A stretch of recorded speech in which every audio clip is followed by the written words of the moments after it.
Estimados colegas, ¿cómo están?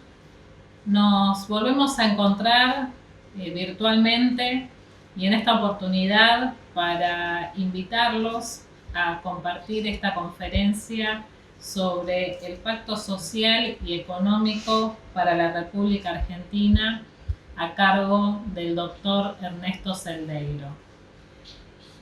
Esta conferencia propuesta del doctor Celdeiro consideramos de importante aporte en este momento tan especial que estamos atravesando en nuestro país y en nuestra profesión, y que seguramente salir de esta crisis, no solo sanitaria, sino con un impacto importante en la vida socioeconómica, requerirá sin lugar a dudas de consensos entre todas las partes que conforman los intereses de nuestro país. Así que celebramos esta propuesta que nos acercó el doctor Celdeiro, le agradecemos por esta idea que nos hizo llegar y también por toda la colaboración que nos brinda permanentemente en la gestión de nuestro consejo. Voy a leer brevemente algunas líneas de su currículum, que es muy extenso, pero para acercarles a ustedes algo de su formación y de su trayectoria. El doctor Celdeiro es ex vocal del Tribunal Fiscal de la Nación, ex asesor tributario de la Subsecretaría de Ingresos Públicos del Ministerio de Economía de la Nación, miembro del Comité Ejecutivo de la Comisión Académica de Estudios Tributarios de nuestro Consejo Profesional, ex vocal de la Asociación Argentina de Estudios Fiscales, director de la Diplomatura en Tributación y del Programa de Especialización en Tributación de nuestro Consejo, autor de numerosos libros, director y profesor de numerosos posgrados en materia impositiva. Es un honor y un orgullo contar con Ernesto como parte de nuestro equipo docente y como parte de nuestra área de asesoramiento en materia tributaria. Espero que disfruten de esta actividad, decirles que seguimos trabajando todos los días desde nuestra casa, como lo están haciendo ustedes, para brindarles todo lo que el Consejo hace día a día en beneficio de sus matriculados. Y esto tiene que ver no solo con temas de capacitación, como en este caso, sino también con todo lo que hace al asesoramiento en las distintas temáticas, evolucionando en todo lo que hace a las legalizaciones digitales, que es una herramienta a través de la cual los acompañamos para que puedan brindar sus servicios y puedan continuar a pesar de todas las limitaciones que estamos teniendo con el ejercicio profesional. Y también acercando todas las ideas y propuestas a los organismos de recaudación y control, tanto a través de notas como en conversaciones que estamos teniendo, para que este proceso tan difícil que nos toca atravesar sea de la mejor manera posible. Entendemos la situación, los acompañamos y estamos haciendo todo nuestro esfuerzo para acompañarlos en este difícil momento. Cuídense mucho ustedes y también cuiden a sus familias, que pronto esto será una anécdota y nos volveremos a reencontrar en nuestro consejo y en la vida profesional. Muchas gracias y a disposición de ustedes. Buenas tardes. Mi nombre es Ernesto Carlos Celdeiro y soy el director de la Diplomatura en Tributación del Consejo Profesional de Ciencias Económicas de la Ciudad Autónoma de Buenos Aires. En el presente video vamos a exponer sobre el Pacto Social y Económico para la República Argentina. Pero antes de desarrollar esta conferencia, quería hacer una introducción con relación a la temática que vamos a desarrollar. La propuesta que en definitiva realizamos es la de solicitar la implementación de un consejo para el Pacto Social y Económico en la República Argentina que tenga una serie de objetivos. Objetivos que son fundamentales para que el país tenga políticas estables, permanentes en el tiempo y que no varíen de un gobierno a otro en la medida que vayan ganando las elecciones. Lo que se busca es una estabilidad de las normas.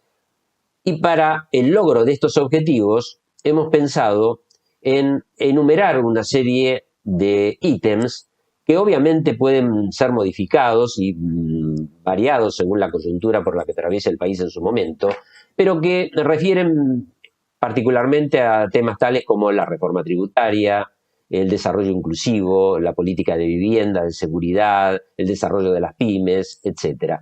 Esos temas van a ser desarrollados en las próximas filminas. Pero lo importante de este tema es que los integrantes de este Consejo para el Pacto Social y Económico deberían ser todos los actores de la sociedad, los sindicatos, los partidos políticos, las agrupaciones empresariales, las organizaciones no gubernamentales, los expertos en las distintas disciplinas que se traten según los objetivos del Pacto Social y Económico, y particularmente los consejos profesionales de las distintas disciplinas. Acá me voy a detener en un caso particular, que es el del Consejo Profesional en Ciencias Económicas. Actualmente, dada la coyuntura por la que atraviesa no solamente el mundo, sino el país por la pandemia, que nos tiene aislados socialmente en muchos casos, obliga al dictado de una serie de medidas que muchas veces son antipáticas pero necesarias.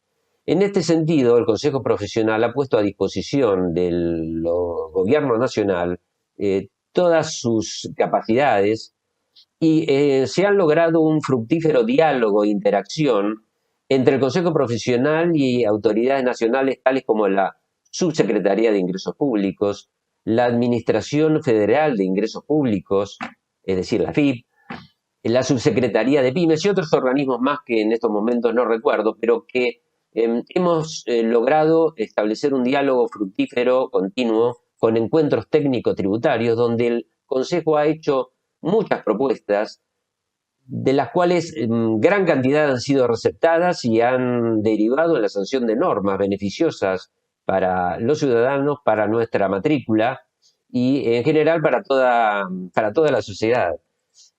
Seguimos entablando este tipo de diálogos porque consideramos que es el paso previo para consolidar lo que en definitiva puede llegar a formar parte de la implementación de ese Consejo para el Pacto Social de la República Argentina. A continuación, vamos a desarrollar las distintas partes de esta conferencia a través de las filminas correspondientes. Muchas gracias y espero que lo disfruten. A continuación, nos abocaremos al conocimiento del nuevo Pacto Social y Económico para la República Argentina. En el contrato moral predomina la idea de la reciprocidad, atendiendo a un equilibrio ético para conciliar los intereses de todos. El contrato social es de distinto orden, aunque se interrelaciona con el contrato moral por ser la suma de voluntades que los ciudadanos acuerdan implícitamente con el Estado desde el momento que deciden vivir en una sociedad regulada por este último. Por su parte, el capital moral es una concepción donde la comunidad transmite valores a sus miembros por medio de la tradición y la práctica, en tanto que el capital social mide la sociabilidad de un conjunto humano y aquellos aspectos que permiten que prospere la colaboración. El capital moral actúa a través del capital social, del que forma parte, constituyendo así el sistema de valores que posibilitan alcanzar el bien común.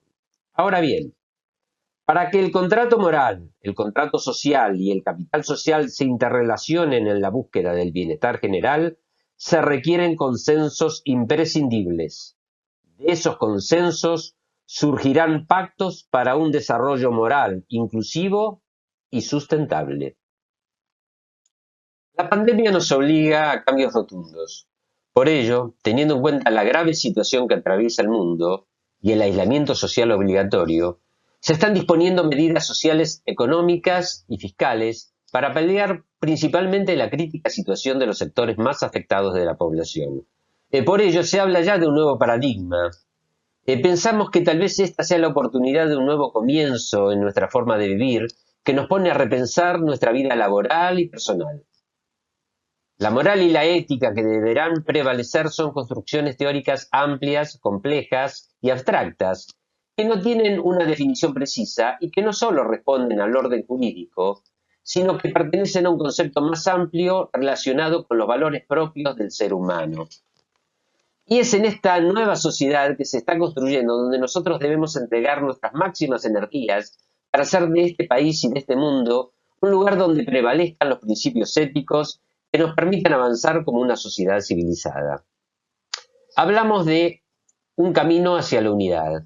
Este se ha puesto en escena a través de la uniformidad de criterios que están adoptando el gobierno nacional, la Ciudad Autónoma de Buenos Aires, las provincias y los municipios. Y esperamos que no sea un espejismo, sino una realidad insoslayable, creando así un nuevo paradigma político, económico y social. Ahora bien, nos preguntamos por qué nos estamos encaminando hacia una nueva cultura de cambios. Nos preguntamos por qué la acción colectiva es tan importante. Porque esa acción se potencia en una democracia, dado que no se puede prescindir del Estado. También nos preguntamos por qué son tan importantes los acuerdos. Porque gracias a esos acuerdos se posibilita la realización de reformas coyunturales. Y una vez que tengamos esas reformas coyunturales, estaremos en condición de lograr reformas estructurales que permitan establecer políticas estables, continuas y que no cambien continuamente según el gobierno de turno. Acerca de las reformas coyunturales, vamos a mencionar dos antecedentes, uno en la República Argentina y otro en el exterior. El primer antecedente sucedió en nuestro país en el año 1973 y se lo conoció con el nombre del Pacto Social. Este pacto entre la CGT y la central empresaria fue realizado durante la presidencia de Héctor Cámpora y consistió básicamente en un congelamiento de precios y salarios. Lamentablemente, al poco tiempo de suscribirse y debido a la alta inflación, los empresarios comenzaron a incrementar sus precios y consecuentemente los trabajadores al solicitar la apertura de paritarias. El pacto duró muy poco tiempo, se fue diluyendo y luego de la muerte del presidente Perón, en el año 1974, lo poco que quedaba de este pacto social quedó sin efecto. Ahora bien, en cuanto al antecedente en el exterior, hablamos del milagro israelí del año 1985. En este caso, el gobierno israelí unilateralmente decidió un congelamiento de precios y de salarios, como así también recorte de gasto público y un control exhaustivo del presupuesto. Estas medidas fueron aceptadas con agrado por la población, lo que logró que se frenara la inflación y luego, paulatinamente, se fueron dejando de lado estos acuerdos de congelamiento de precios y salarios y esta medida le permitió, a través de la confianza que generó el gobierno hacia sus ciudadanos, que Israel retomara la senda del crecimiento económico. Bueno, aquí nos volvemos a poner pensativos, porque el problema no es fácil de resolver, como dice la Vilmina, ya que si no están dadas las condiciones para que el país crezca, si no hay superávit económico y fiscal en las cuentas públicas, muy difícilmente vamos a encontrar una solución al problema. A continuación vamos a analizar las reformas estructurales que hemos observado en algunos países y la que proponemos para la República Argentina. En primer lugar, veremos el Pacto de la Moncloa, lo describiremos muy sintéticamente, el modelo holandés, que también tuvo mucha aceptación y sigue siendo utilizado en Holanda. Y por último, elaboraremos nuestra propuesta para la creación de un Consejo para el Pacto Social y Económico para la República Argentina. Vamos a hablar del Pacto de la Moncloa. Luego de la muerte de Franco en el año 1975, España se encontró con una crítica situación económica y social. Por ello, los máximos referentes de la comunidad se comprometieron a salvaguardar el Estado de Derecho. Para eso se firmaron dos documentos donde los representantes de los principales partidos políticos, sindicatos y otros actores sociales se comprometieron en octubre de 1977 a determinados acuerdos políticos, sociales y económicos que buscaron consensuar una estrategia para salir de la inflación y del desempleo y restablecer la estabilidad en el país. Así, ese consenso histórico se basó en dos puntos fundamentales. El primero fue el saneamiento de la economía, donde los sindicatos se comprometieron a no pedir aumentos salariales superiores a determinado porcentaje y los empresarios a congelar los precios durante también un periodo determinado. Pero asimismo, se sentaron las bases para lograr un programa de reformas jurídicas y políticas donde, a manera de ejemplo, podemos mencionar que se garantizó la libertad de prensa, el derecho de reunión, aumentar los recursos para la educación y el desempleo y también una reforma fiscal. Fueron muy amplias las reformas que le permitieron a España establecer una política uniforme y estable en el tiempo.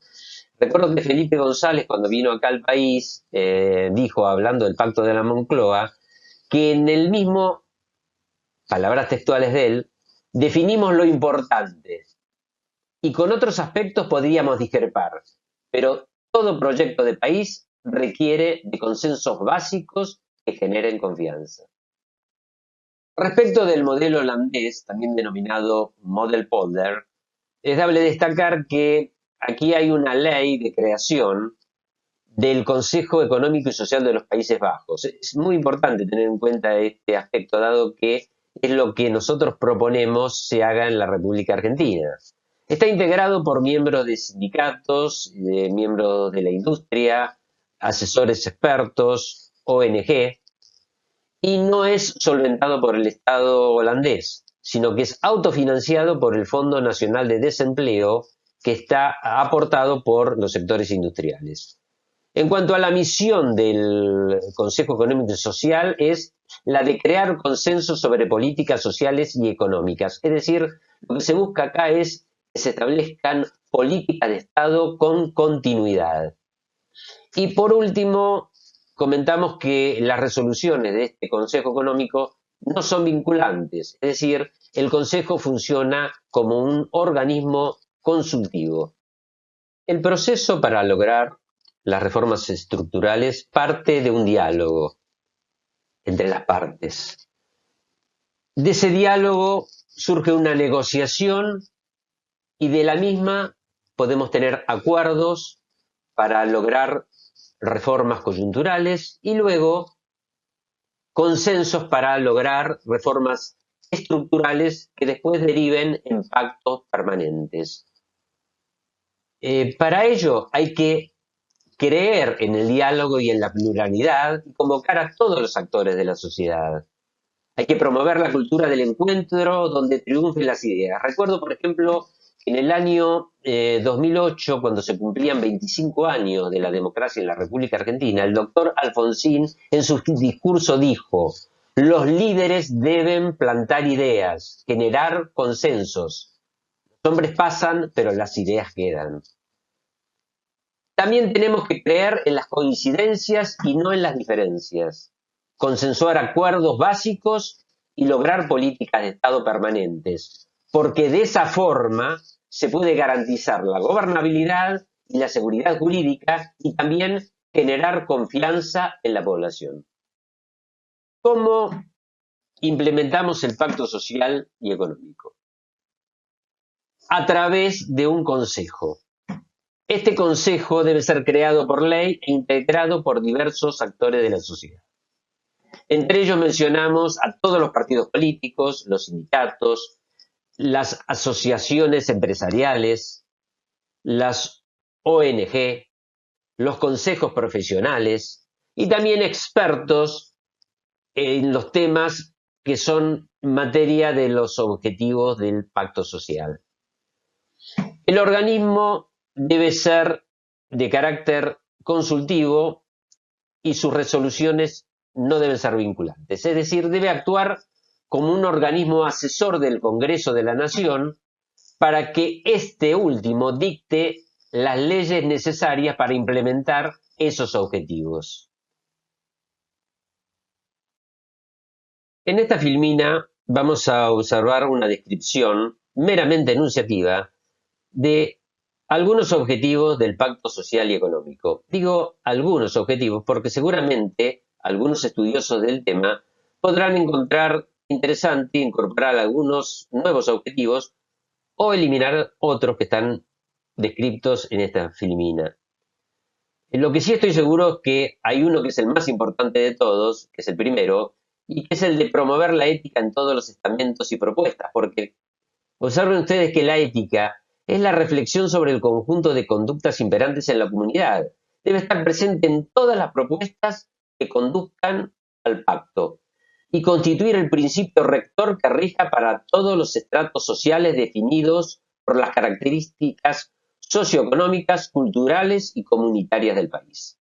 No voy a mencionar todos los otros objetivos, simplemente lo pueden leer directamente de esta filmina, pero sí quiero detenerme en el objetivo de reforma fiscal. Creo que estamos todos de acuerdo que nuestro sistema tributario debe reformularse porque es altamente regresivo, es decir, incide en mayor proporción relativa sobre los sectores de menores recursos. Y les voy a dar un ejemplo. Supongamos en el impuesto selectivo al consumo, que hoy se lo conoce con el nombre de impuestos internos, existen determinados productos que podrían estar alcanzados con alícuotas superiores, como también existen algunos productos que están gravados y que no debieran estarlo. Si empiezo por estos últimos, puedo llegar a la conclusión de que no debería estar gravado el consumo de agua mineral con una alícuota del 4% cuando está exento el vino, los vinos espumantes y las sidras, por ejemplo. En cuanto a otorgarle un factor de progresividad técnica al impuesto selectivo al consumo, le encuentro una fórmula, que es la de establecer cuáles son los consumos habituales de las clases de mayor poder adquisitivo.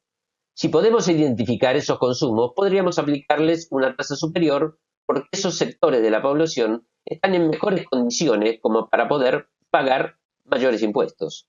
Es el caso, por ejemplo, de los que adquieren automotores de alta gama que deben tributar una alícuota superior a la normal. Lo mismo sucede con las embarcaciones y con los objetos suntuarios. Para eso habría que hacer un detallado análisis de los consumos y de esta forma establecer, como les dije antes, un factor de progresividad técnica dentro de un impuesto interno, dentro de un impuesto indirecto, que es trasladable por naturaleza. Como dijimos a lo largo de esta exposición, el proceso es primero dialogar, negociar, lograr acuerdos y finalmente consensuar pactos. Debemos dialogar en todos los ámbitos en pos de una construcción colectiva que nos permita acceder al derecho de la dignidad humana, a la estabilidad social y a la búsqueda de una nueva prosperidad. La convivencia exige reglas claras, tales como la tolerancia mutua y la contención institucional, para evitar poner en peligro el sistema existente. Todos los partidos políticos deben aceptar las reglas constitucionales, considerando que tienen el mismo derecho a existir, competir por el poder y comprometerse. El acuerdo está constituido, en esencia, por leyes que equilibren a todas las instancias legítimas de poder. La democracia existe para potenciar la acción colectiva, no para vulnerar el espíritu de las leyes, abusando de sus prerrogativas institucionales. El camino es la negociación y el diálogo constructivo. Muchas gracias.